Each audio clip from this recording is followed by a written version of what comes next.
Hello friends, मैं हूँ सांची। और आज का टॉपिक बहुत ही इंटरेस्टिंग है। वो हमारे घरेलू मामले से है। वो हमारे जैसे डेली के हस्बैंड वाइफ का जो आपस में झगड़ा होता है, एक छोटा छोटा बात पे जो एक आपस में विवाद होता है, उससे रिलेटेड है। और ये केस है बालफोर्ड वर्सेस बालफोर्ड का।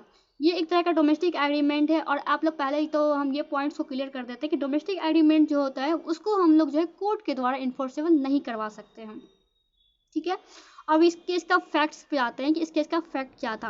तो इस केस का फैक्ट ये था कि एक कपल थे, मिस्टर बालफोर्ड एंड मिसेस बालफोर्ड।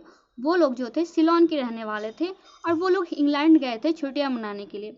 वहाँ पे इंग्लैंड में छुट्टियां मनाने गए और वहाँ पे क्या हुआ, वहाँ पे जाते ही उनकी उनकी वाइफ का जो था तबीयत खराब हो गया। तो वहाँ पे जब लेके पड़ तो डॉक्टर उनको बोलते हैं कि कुछ दिन का रेस्ट लेने के लिए, आराम करने के लिए। तो उसकी उनकी वाइफ जो होती है मिसेस बालफोर्ड जो होती है वो मिस्टर बालफोर्ड को बोलती है वापस सिलोन चले जाने के लिए। और उनके मेंटेनेंस के लिए उनको 30 पाउंड हर मंथ सेंड करने के लिए, उनके मेंटेनेंस के लिए उनको हर 30 पाउंड हमेशा देने के लिए वो बोलती हैं। तो वो जो थे मिस्टर बालफोर्ड जो थे उनका बात मान लेते हैं और फिर वापस वो चले जाते हैं। फिर इस पे क्या क्या होता है कि फिर मिस्टर बालफोर्ड जो वापस सेलोन आने के बाद मिसेस बालफोर्ड को हर 2-3 मंथ सेलोन ये भेजते हैं, 30 पाउंड भेजते हैं। लेकिन फिर कुछ इशू की वजह से नहीं भेज पाते या फिर कुछ वजह हो गई जिस कारण से उनको नहीं भेज पाते। तो इस पे क्या होता है कि वो मिस्ट्रेस बालफोर्ड जो होती है वो उनके अगेंस्ट में एक्शन लेने के वो केस कर देती है कि मुझे मुझे मेरा अमाउंट चाहिए, मैंने एग्रीमेंट किया था। तो हमारे बीच एग्रीमेंट हुआ था और तो हम और अब जो है मिस्टर वालफोर्ड जो है वो पैसे नहीं दे रहे हैं।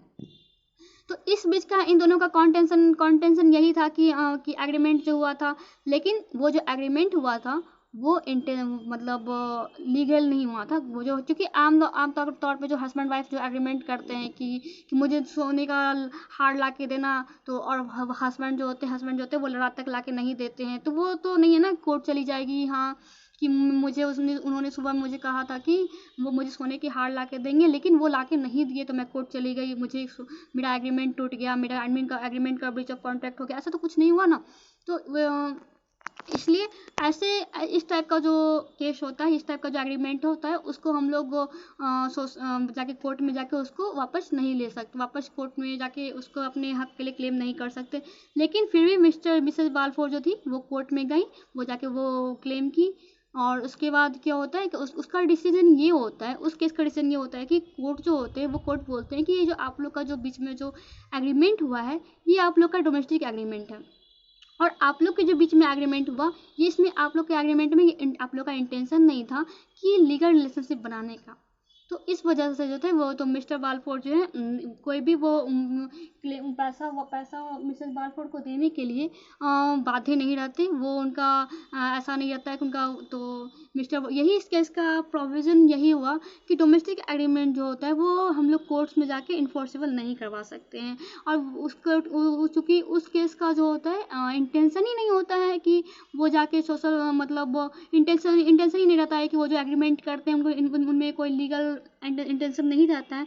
जिस वजह से है वो जो उनका डोमेस्टिक एग्रीमेंट्स को हम लोग कॉन्ट्रैक्ट तो नहीं लेंगे क्योंकि उसमें लॉस इन्फोर्सेबल ही नहीं है। और इस डोमेस्टिक एग्रीमेंट को हम लोग इन्फोर्सेबल नहीं करवा सकते हैं। Thank you friends. अगर आप लोग को मेरा वीडियो पसंद आए तो प्लीज़ इसको सब्सक्राइब कर दीजिए, लाइक कर दीजिए, कमेंट्स कर दीजिए और इसको प्लीज़ शेयर भी कर दीजिए। Thank you.